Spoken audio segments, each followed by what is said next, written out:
Hi everyone, welcome to the Organic Chemistry Revision Lecture Series presented by NEETshala. In this lecture, we will be discussing the chapter Haloalkanes and Haloarenes. So let's get started with the chapter. The first part is about haloalkanes and haloarenes. We have to just deal with some nomenclature here. So if you look at the first compound, we can see it is CH3 thrice CBr. So if we look at its common name, it is going to be tert butyl bromide. The structure will looks like this: CH3C, CH3, and another CH3 is attached over here, and we have a Br attached. So this is a tert butyl bromide. And what happens is that on the second carbon we have a bromine, and also we have a methyl group. So we can say it is 2-bromo 2-methyl propane. Now the next one is CH2 double bond CH CH2Br. Its common name is allyl bromide and its IUPAC name is 3-bromo propene. Now the next molecule, it is not an aryl chloride, rather it is a benzyl chloride, and its IUPAC name is going to be chlorophenyl methane. Now the next one is CH3 single bond CH Cl2. This is known as ethylene chloride, which is IUPAC name is 1,1-dichloroethane. 2 chlorine is substituted on the same carbon. Now let us see the nature of the CX bond. Now if we take the CX bond, we know that the halogen is bearing a negative charge and the carbon is bearing a partial positive charge, as a result of which this bond is going to be a polar bond. It is a polar bond. Now what about the polarity of this bond? Since the size of the halogen atom is increasing as we move down the group, what happens is that the fluorine atom is the smallest atom and iodine atom is the largest atom. Consequently, there are certain effects on the bond length, there are certain effects on the bond dissociation enthalpy, and also on the dipole moment. So this is the table which is given in NCERT. From this we can expect questions like arrange the following in the increasing order of bond length, arrange the following in the increasing order of enthalpy, and also in the case of dipole moment. So let us take the first one, bond length. As we move down, the size of the halogen atom is increasing, and as a result of which the bond length of the carbon halogen bond is also increasing. So the order is CH3F is having the least, then it is increasing, and maximum is for CH3I. Now when we take bond enthalpy, we know that bond enthalpy is the inverse of bond length, so we get a decreasing order over here. Now let us talk about dipole moment. For dipole moment, there is a slight exception. Highest is for CH3Cl, as you can see over here, and then comes CH3F, then comes CH3Br, and last comes CH3I. Now let us move forward to the classification of haloalkanes and haloarenes. The first basis of classification on the basis of number of halogen atoms. The first one is monohaloalkane if we have a single halogen, dihaloalkane if we have two halogens attached, trihaloalkanes if we have three halogens attached. Similarly, we have monohaloarenes if we have one halogen attached onto the benzene ring.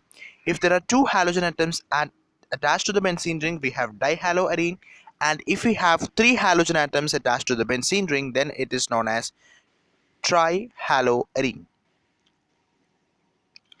Let us now see another classification, that is compounds containing sp3x bond, sp2cx bond. So let us see the first one, that is vinylic halides. Now what are vinylic halides? Vinylic halides means if we have a carbon, double bond carbon, the halogen atoms is attached directly to the double bonded carbon. That is known as vinylic halides. Now what are aryl halides? Aryl halides means we are adding the halogen atoms directly onto the benzene ring. Then it is known as aryl halide. Now let us move on to the next one, that is allylic halide. Now what is allylic halide? If we have C double bond C, and if I am attaching a carbon onto this double bonded carbon, and if I am adding a halogen to this sp3 carbon, then it is known as allylic halide.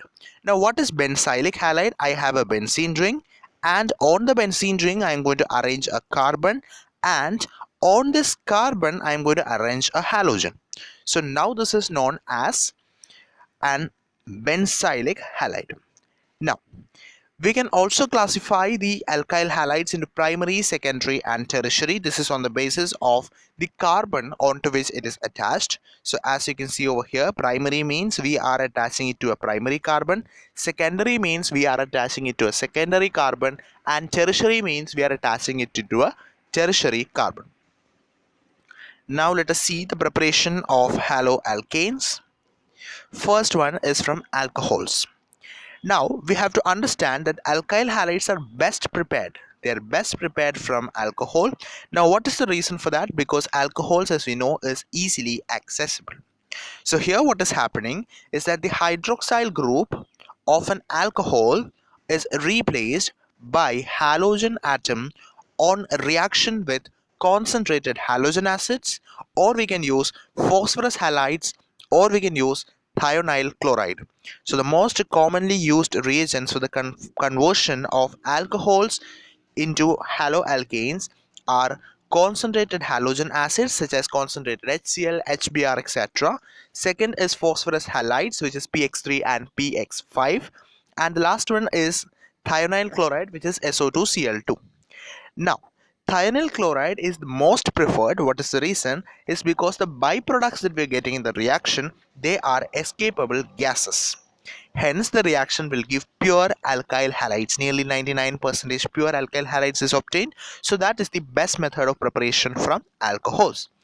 Now, phosphorus tribromide and triiodide are usually generated in situ. That means it is produced in the reaction mixture by the reaction of red phosphorus with bromine and iodine respectively. So this is also important.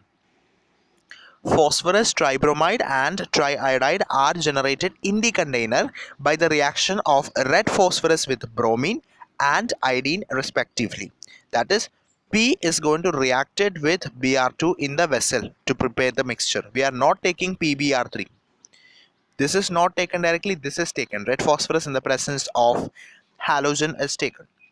The preparation of alkyl chloride is carried out either by passing dry hydrogen chloride gas, or we can take a solution of alcohol and heat it in the presence of an concentrated aqueous acid. These are the two methods in which we can react it with the halogen acids. Now let us see the reactions related to this particular section.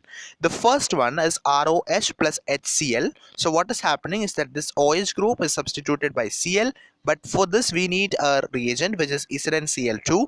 Now this HCl and ZnCl2 together is known as Lucas reagent, and this test is known as Lucas test. Lucas test. This test can be used to distinguish between a primary, secondary, and a tertiary. What is the reason for that?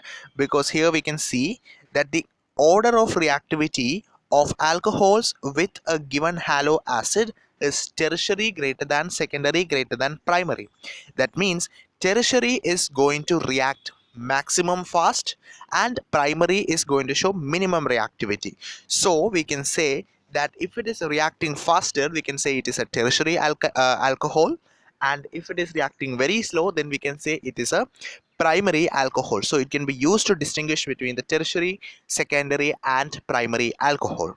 Now the next reaction is ROH plus NaBr in the presence of H2SO4. So what is happening is that this Br is getting substituted in the place of the OH, and we get Na with this HSO4, and one molecule of H is removed, and that H is going to move with the OH to form H2O. So we get RBr, NaHSO4, and also we get water. Now we are taking 3 molecules of ROH and treating it with PX3. So the OH group from the alcohol is removed from the 3 molecules, and we are going to add halogen over there. So it is RX plus H3PO3. Now in the next reaction we have ROH plus PCl5. So this is how the reaction is going to happen. Just a short trick. We have PCl5. So let us take it as Cl3. There is another Cl and there is another Cl, just for convenience. Now we are going to take this R. I'm going to write the ROH like this, ROH, and one of the chlorine is going to be substituted on the R. Another chlorine is substituted on the hydrogen, and this oxygen is going to now get substituted to the phosphorus. So we get POCl3 as the product over here. So POCl3, RCl and HCl, these are the three products that we are getting in this particular reaction. Next, we are treating red phosphorus in the presence of halogen, which is used in the case of bromine and iodine to get RX. Now the next one is our OH plus SOCl2, which is known as thionyl chloride. Thionyl chloride. At this time, what is happening is that SO2 gas is removed out and HCl gas is also removed out. We get the pure haloalkane. Now, let us see some important theory portion given at the end of this paragraph, because this is also important. Presence of primary and secondary alcohols with HCl requires simple catalyst, that is NEETshala. However, with tertiary alcohols, the reaction is conducted by simply shaking with a concentrated HCl at room temperature because it is very reactive. Constant boiling with HBr is used for the preparation of alkyl bromide. Good yields of Ri may be obtained by heating alcohols with sodium or potassium iodide. This is also important in 95% orthophosphoric acid. So the above methods are not applicable for the preparation of aryl halides because carbon-oxygen bond in phenols and that has a partial double bond character is difficult to break than a single bond. What does that mean? If we have a CX bond, this bond is easier to break. Whereas if I take a phenol, we have an OH group, or if it is an OH also, it is easy for us to break here. But here what happens, this bond is difficult to break because that is a double bond, right? It's a partial double bond and hence we cannot break it easily, and that is why these type of reactions which we have discussed so far will not be applicable in the case of aryl halide. Let us now talk about electrophilic substitution reaction. Now, what is electrophilic substitution reaction? This is for the preparation of haloarenes from benzene or benzene derivatives. So let us talk about the first one. We are going to treat it with X2 in the presence of Fe dark condition. So at this time what is happening is that we get ortho and para products because CH3 group, as we know, is a ortho para directing group. Since it is an ortho para directing group, to prepare a benzyl halide here, this is an aryl halide. So to prepare an aryl halide, we can use this particular method. The condition is iron should be used in dark conditions and X2 should be used. Now, this ortho and para isomers, they can be easily separated. Reason is because they have a large difference in their melting point. Now, the reaction with iodine, as we have studied in the chapter hydrocarbons, they are reversible in nature and hence it will require certain oxidizing agents such as HNO3, HiO4, HgO also can be used here. So these are the reagents which we are using for carrying out the process of iodination. Fluoro compounds are not prepared by this particular method because they are highly reactive. This is important.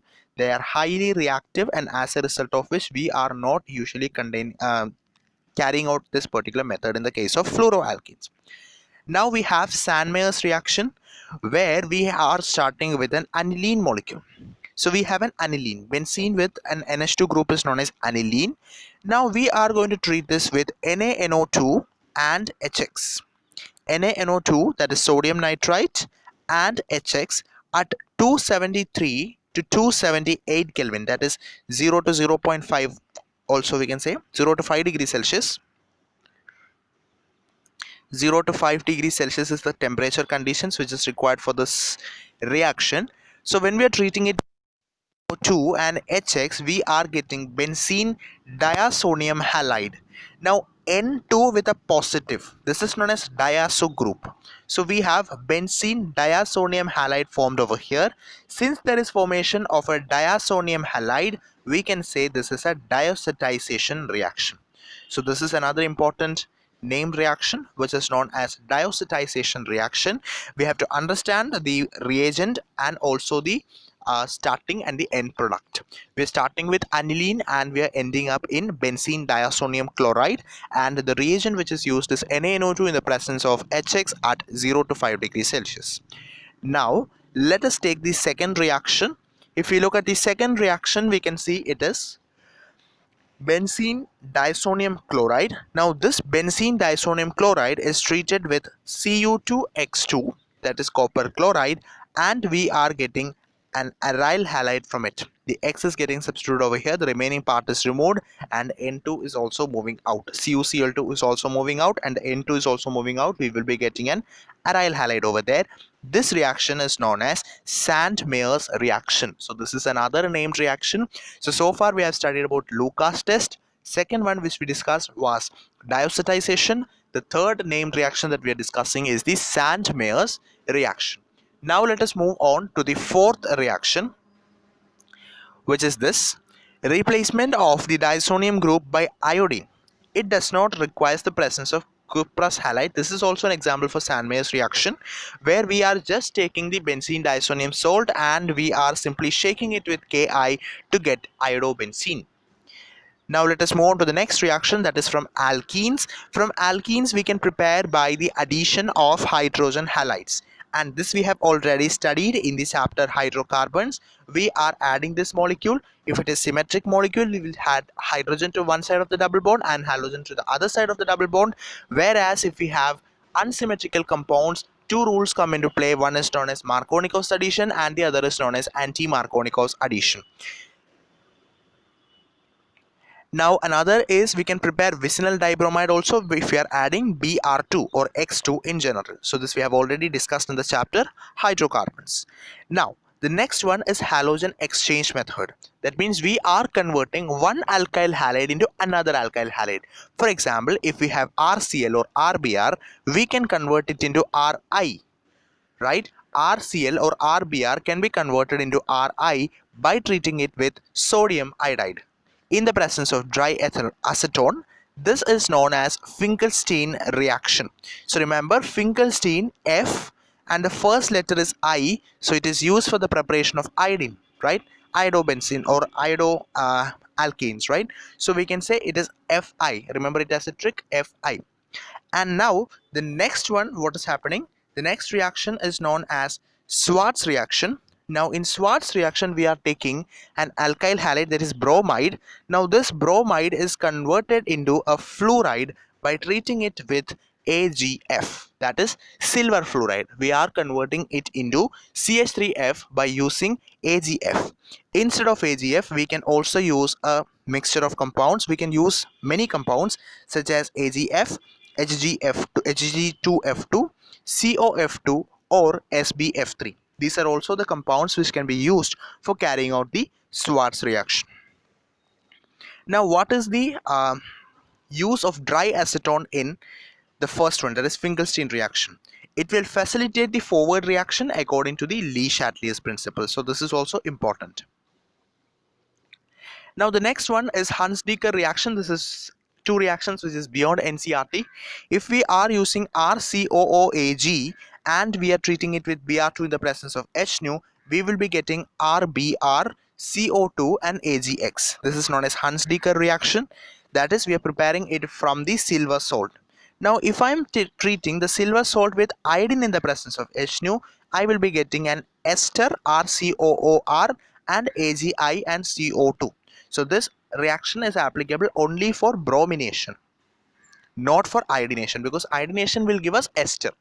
So this reaction is known as Bimbom-Simony reaction. Now let us move on to the physical properties. The first one is melting and boiling point. We have a graph mentioned in NCERT which explains this melting and boiling point concept. So let us go through this graph. Now what is this graph stating? We have CH3X here, CH3CH2X, CH3CH2CH2X. First is the chloride, the red one is the chloride. Now bromide comes next and iodide comes next. So let us take it one by one. So if I am taking the first one, we can say that here it is increasing, right? The red one, that is increasing, and this is the boiling point. So the boiling point is increasing when the number of carbon atom is increasing. Similarly, when we take bromides also, the same trend is observed, and in the case of iodides also the same trend is observed. So we can say that as we increase the number of carbons, what happens to the boiling point? The boiling point also will increase. So this is the first important conclusion. And when branching is present, boiling point decreases, same as in the case of hydrocarbons chapter. Now, boiling point of isomeric dihalobenzenes are nearly the same. However, the para isomers are high melting as compared to their ortho and meta isomers. What is the reason for this? This is because of their symmetry and symmetry of the para isomers, as a result of which they are better fitting of the crystal lattice as compared to ortho and meta. So as you can see over here, this is the perfect fitting because their crystal lattice will be in an orderly manner, and whenever we have something in order, breaking the bond and boiling it is difficult, and that is why this is having the maximum boiling point and maximum melting point as compared to the ortho and para isomers. Let us now talk about density. Bromo, iodo, and polychloro derivatives of hydrocarbons, they are heavier than water. This is important. And as we move down the group, that is CH3Cl, next one is CH3CH2Cl. So if you're moving like that, we can see that with increase in the number of carbon atoms, with increase in number of halogen atoms, and also if there is a increase in the atomic mass, then what can be observed? We can observe that the density also increases, because density, as we know, is mass by volume. So mass is increasing, so we can say that the density is also correspondingly increasing. Now the next one is solubility. Haloalkanes are only slightly soluble in water.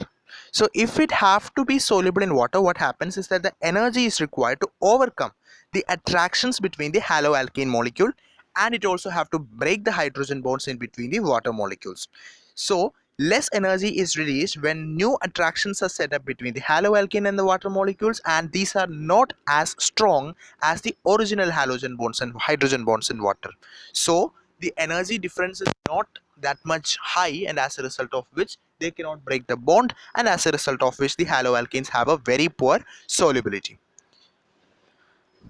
So next topic is the reactions of haloalkanes. This we will be covering up in the next lecture. So till then, goodbye and happy learning.